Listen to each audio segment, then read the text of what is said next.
All right, so this is the second part of lesson 4.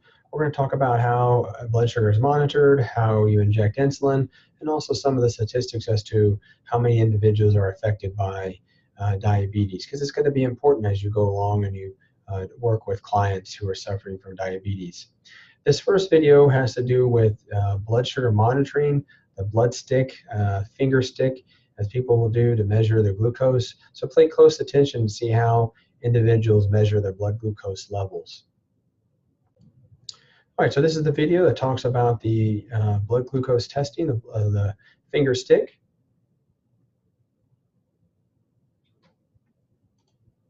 Clean off your fingertip with an alcohol wipe. Your finger will need dry before you actually lance it. Clean off the cap of the lancet device with the alcohol wipe as well. Load the empty lancet device with a new disposable lancet. Push it in until it clicks and then twist the cap off. Place the lancet device cap back on until it clicks. Adjust the depth setting. The thicker your finger, the higher the number. 2.5 should work. Place a new glucose test strip into the glucose meter. It will begin flashing a glucose test strip with a little blood drop when it's ready.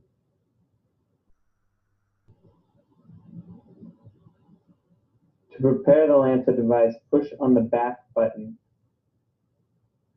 The trigger button will turn yellow. It's ready to use. Put pressure against the inside or tip of your finger and trigger the lancet device.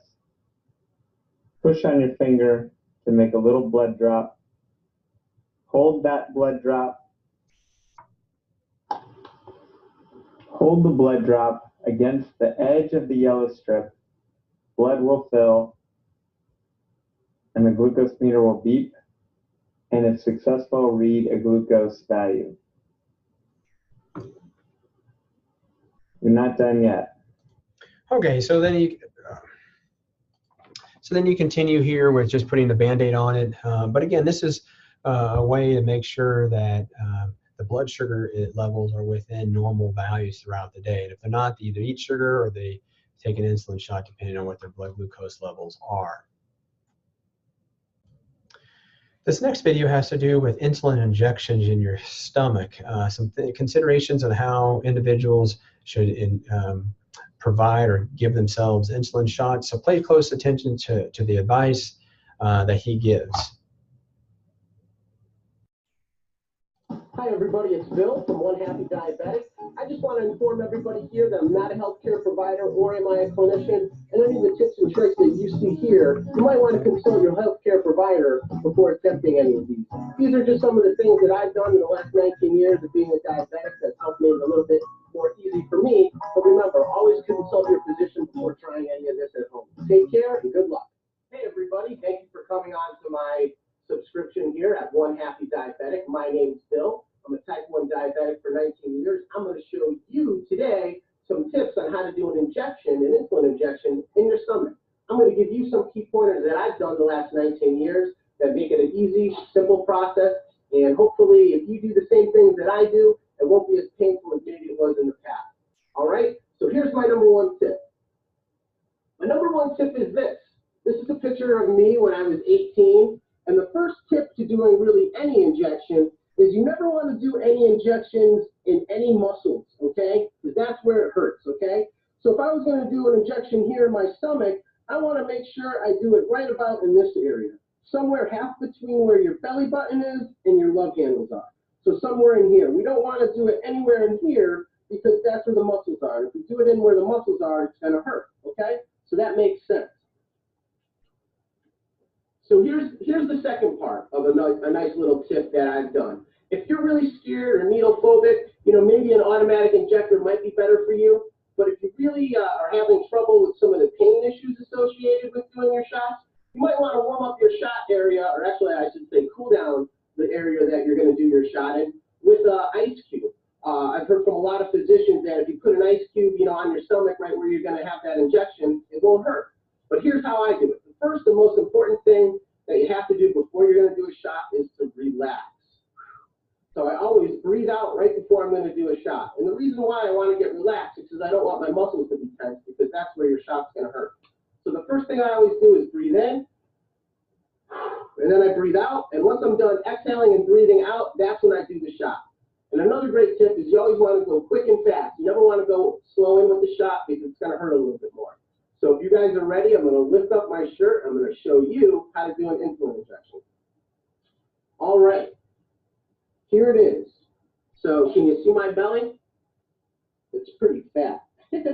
All right. So like I said, we want to do somewhere halfway in between where my belly button is and my love handle. So somewhere in this area. We don't want to do it here, though I don't have well-defined abs. They're there, somewhere, I'm sure. But we want to do it in this area. So we want to pinch up our skin. So we're going to pinch it up just like that. We're going to take the cap off the syringe. Now I'm going to breathe in. I'm going to breathe out. And then I'm going to do the shot right then and there. Okay, are you ready? 1, 2, 3. Breathe in. Out. Just like that. And then I would inject my insulin and take it out.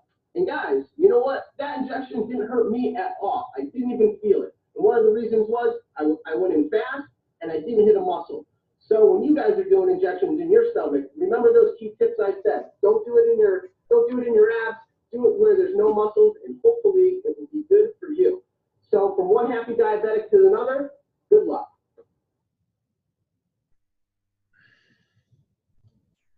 So that video provided some insight into how to give a proper insulin injection. So that is an insulin injection through with a syringe. There's other ways to give insulin injections. That is with a insulin pump, and it's about the size or half the size of a smartphone. And basically, you wear it on your belt, and there's this cord that injects insulin into the body through this port. And you can see there's that injection of insulin, and it's absorbed into the body, into the fat, and into the bloodstream, and eventually gets its way into the cells to help get glucose out of the blood and into the tissues of the body. So this is one way. The insulin pumps have been around for quite some time, and the idea again is they kind of act like an external pancreas to inject glucose into inject insulin into your body. Here's a 24-hour plasma glucose curve between a normal and type 2 diabetic subject. This gives you an idea as to the differences in the blood sugar regulations throughout a 24-hour period. And there's some things that you should notice as we talk about this. One is you notice that in a normal individual, here's their blood glucose below 100. And this is, again, 6 a.m. And again, they eat something. Here's where they eat breakfast. And you notice how their blood sugar rises, but then it goes down very quickly. And it does that after each of the meals throughout the day. However, in a type 2 diabetic, you notice that it starts pretty high to begin with, but then after a meal, you notice that their blood sugar rises, but it plateaus, unlike a very sharp peak in a normal individual before dropping, but it never returns back to its baseline value before the next meal. So you can see that it stays elevated throughout the day. Also, the reason why it stays, notice how you have this plateau effect. It just takes a long time for a diabetic's blood sugar to be returned to normal. So these are, and by staying higher for a longer period of time, it sets that individual up for increased complications with diabetes. And we're going to explain why there's this peak, this plateauing effect in a diabetic versus more of a peaking effect in a normal individual. Again, why are we studying this? Well, it affects about 1 in 3 individuals by 2050. So in your careers, you're going to be about 1 in every 3 individuals are going to walk through the door are going to be suffering from diabetes. So it's important for you to have an understanding as to how they got this far and also how to treat them. Here's the development of diabetes over the last several decades. You notice that, again, there wasn't as many back in the 1950s, but it's progressed higher and higher over the last half a century or so. Here's a slide that talks about obesity and also diabetes and how they tend to go hand in hand. And what this slide just shows is that the yellows and orange indicate that about 14 to 15% of the population of that state's adult population is obese. As you can see, what happens over time, the more red that becomes, you can see that about 25% of that state's population is obese. So in other words, over about a 20-year period, you can see that the rate of obesity has increased quite drastically. Likewise, diabetes has also increased along the ways of obesity. Again, back in 1994, again here about 4 to 5% of the adult population was suffering from diabetes. However, in the 2000s, that increased, and finally, these dark reds here, you can see about 9 to 10% of that state population is suffering from diabetes.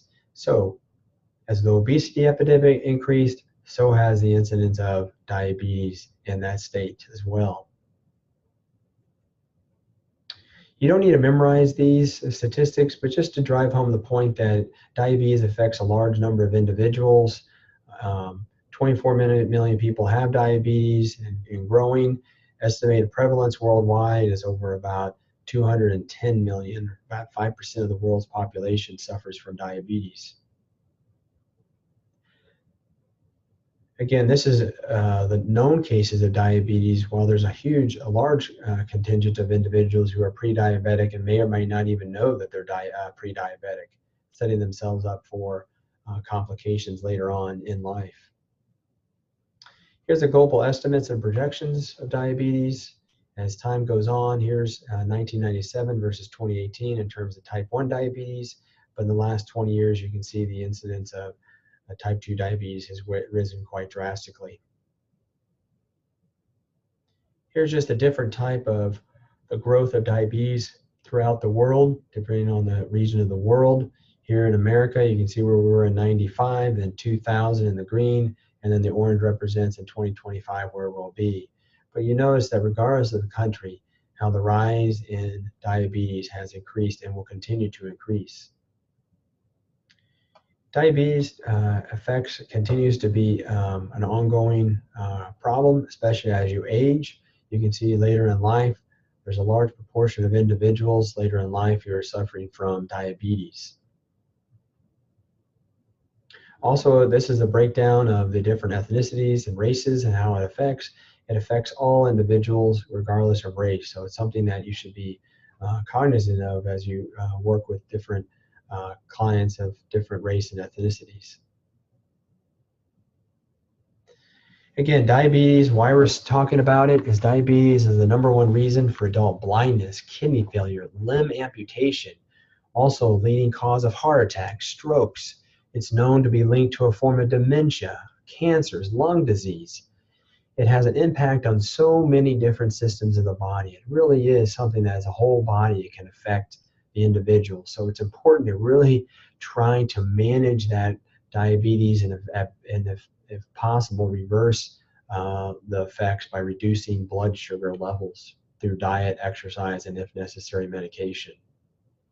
And then just the impact of diabetes, again, it's a leading cause of non-traumatic lower extremity amputations, leading cause of new cases of end-stage renal disease, increased cardiovascular mortality, leading cause of new cases of blindness in adults. So you can see that it affects all organs, all tissues of the body. So it's something that is really can take a toll on the individual's health. Again, every 24 hours, these are new cases, deaths, and amputations. So these, again, you don't need to memorize these, but just to drive home the point that diabetes is something that affects a lot of individuals. New individuals are being affected every single day. So this concludes this part of lesson 4 about the development or the individuals who have how many people end up having it. I would encourage you to review this information, making sure that you have a good solid understanding, as now we're going to move into and talk about some of the complications that individuals with diabetes have.